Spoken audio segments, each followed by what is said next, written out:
see dope people.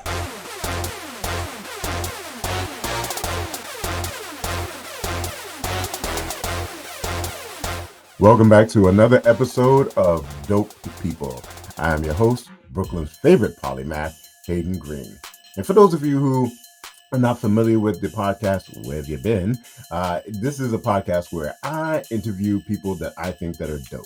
And dope is one of my favorite words from back in the 80s and the 90s and stuff like that. It just simply means somebody I think is incredible or has done some incredible things. And I just want to get to know all the dope things that they're doing.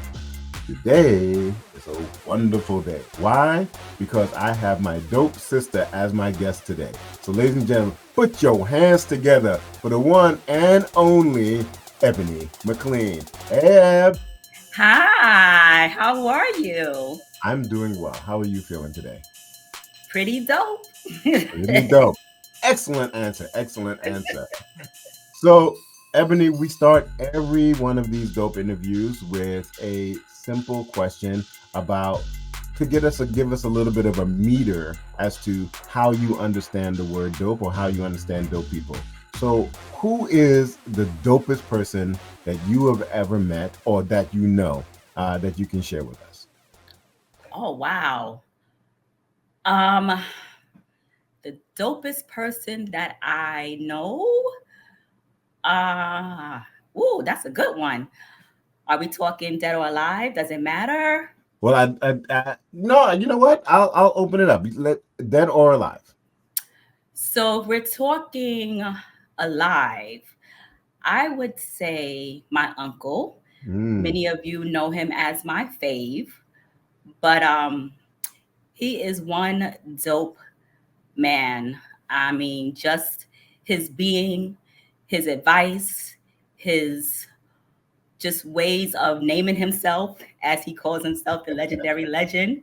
And only dope people can give themselves a title, and that title sticks, right?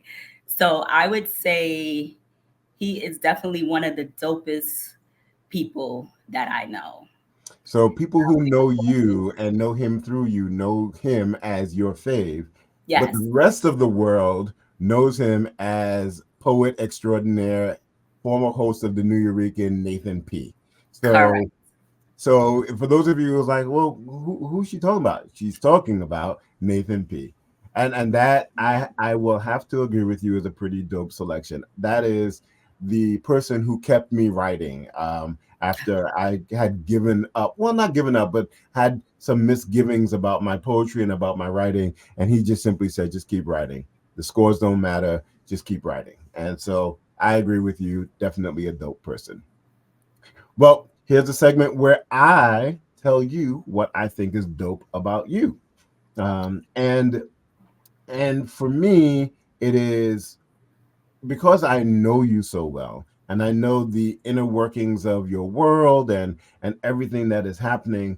I have always been really impressed with your ability to reach out to people and to be helpful to people and to hold to your obligations in the midst of times when you were going through extreme pain, in the midst of times when you were going through things that would incapacitate a normal human being.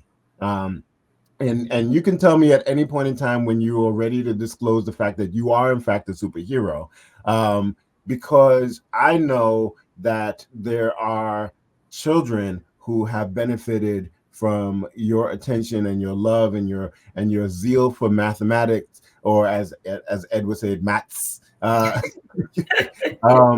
But also Zetas who would redone their constitution in order to have you be president of their chapter again for a third term, or just people in our realm, I say realm like it's the Lord of the Rings, in our just in our circles that had just really benefited from you bringing Jello shots, bringing all of these different ways that Ebony just shows up. And I know that those weren't always your best days, right? And I know that those weren't always the times that you felt like coming out or felt like being inspirational.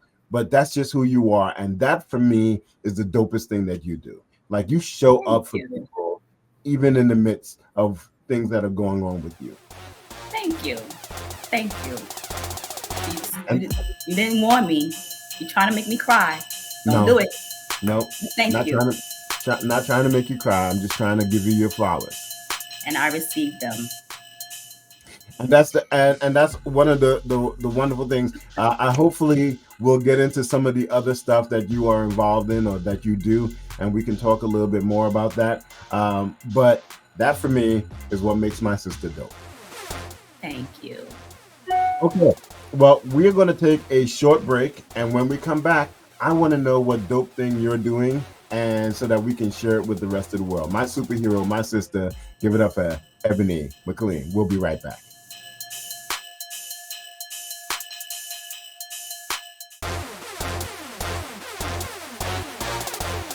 And we're back again with Dope People. I am your host, Brooklyn's favorite Polymath. And today I got my Pickle Rick shirt on. For those of you who watch Rick and Morty, this is the greatest episode of Rick and Morty. I don't care what anybody says. Pickle Rick is the greatest.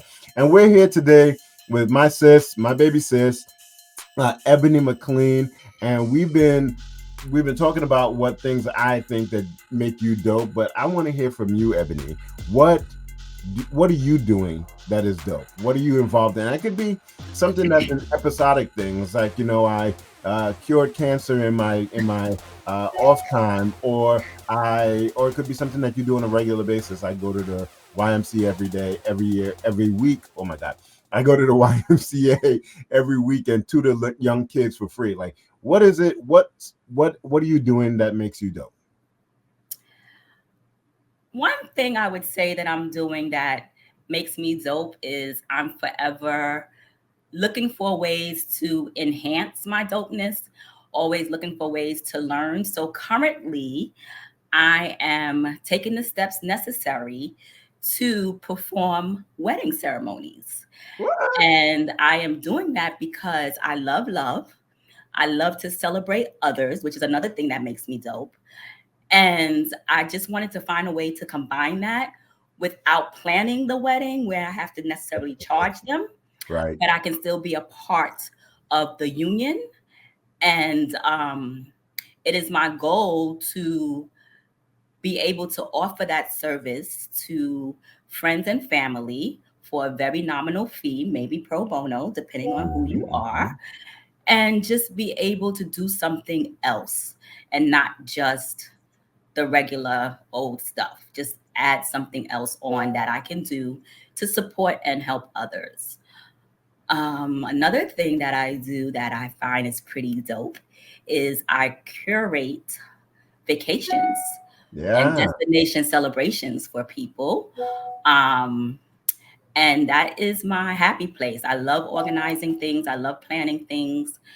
And when people call, I do my best to answer the call. In the world of education, I feel like the dopest thing that I do there is take time to listen to my students. A lot of times, that's all they need is a listening ear. They don't necessarily need you to give them everything they want. They actually want structure. They actually want rules, but they also want to know that you care. Yep. And I have found a way to straddle that thin line of protocol and what's allowed, and to be able to really be human and be there for my middle school students, which we know is the toughest time for our young people. Yeah, I would never redo my middle school years, not if you paid me. Excuse me. And finally, just community service through my organization, Zeta Phi Beta Sorority Incorporated, and just finding ways to help others. So it's very interesting when you said what you find makes me dope, because I just thoroughly enjoy showing up for people. And as long as God gives me the strength to do so, I will continue to do so. That is amazing. That is amazing. And Eb, it's crazy that you went through all of that and you didn't mention that the two things that I think you have done that that people would just look at and be like, wow, you're an absolute superstar. You are a self-proclaimed Lupus Warrior. I am. And the bravery that you show with really bringing awareness to the disease and to the condition, and really helping people understand what it is and how they can contribute and stuff like that is really wonderful. And this is it, we're taping this in early October, but by the time this airs, it'll be still news. But young lady, you have a brand new lung in your heart, in your I chest. do. I do. I Just do. it just went through a whole lung transplant. Less than what has it been? 3 weeks? August 29th. August Yeah, 29th. it feels like that, like you are out of the hospital, home, and living life with a brand new lung. And I think that that's absolutely amazing, and have always been able to take whatever it is that you're going through to shine a beacon for others that are also going through it as well. So I think that that's dope. I think that that's amazing. And I just wanted to celebrate you about that. Thank you. You know, one thing about Nathan P., my fave, who I find dope, is he said to me one day, have you ever thought about asking yourself, why not me, instead of why me? And from the time he said that to me, that has been my question. Why not me? Right?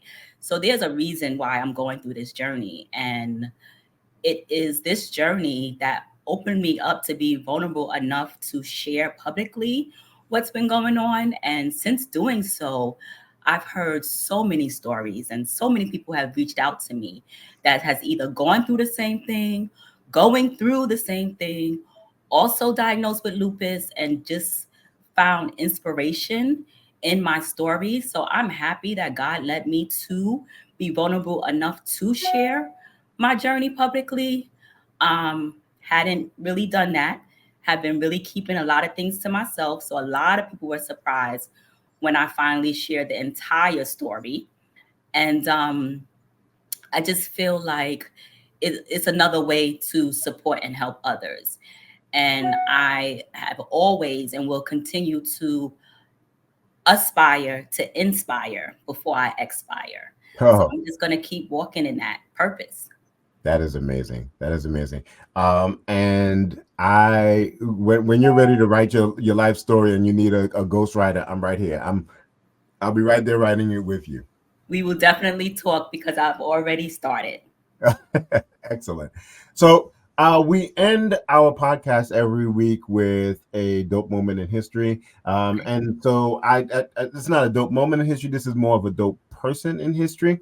I wanted to bring attention to a man who was a pioneer in blood transfusions, because, just talking about all of the medical stuff that you've been going through, I wanted to raise awareness about this man, and he pioneered blood transfusions and also blood storage, and became the go-to person for blood storage during the Second World War. And now there are grants, and I believe there may be a hospital named after him as well. And he is also a member of fraternity of the MPHC, and his name is Charles Drew. And so in this moment, I wanted to really shout out Charles Drew and for really being a pioneer in the medical field. And so that's our dope moment in history, or our dope person in history. All right, so Ebony, if people are looking for you, looking to find you, looking to travel with you, looking to have you do their wedding, how do they find you? So I can be found on Instagram as Shoe Diva, SHUDVA. I can be found on by email, ebony@milehigh.travel. And I can be found through you. Oh, yeah. Hit me up if you need to find Ebony. I'll put you in touch. I'm also on Facebook, but I believe I'm unsearchable. But I am on Facebook as well. Unsearchable. Secret Agent Ebony. All right. I see how you're doing. All right. Well, listen, Ebony, thank you so much for being a guest on my podcast. This has been truly wonderful. We will put all of your information at the end of the episode. But in the meantime, for those of you who are watching right now, please like, save, subscribe, share this with other people. And if you know somebody who also is supposed to be on this podcast, a dope person that I should be interviewing, please get in contact with me and we'll get him on the show.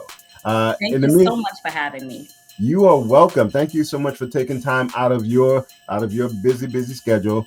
And we will come back again at you next week with another dope person. So, ladies and gentlemen, go forth and be dope.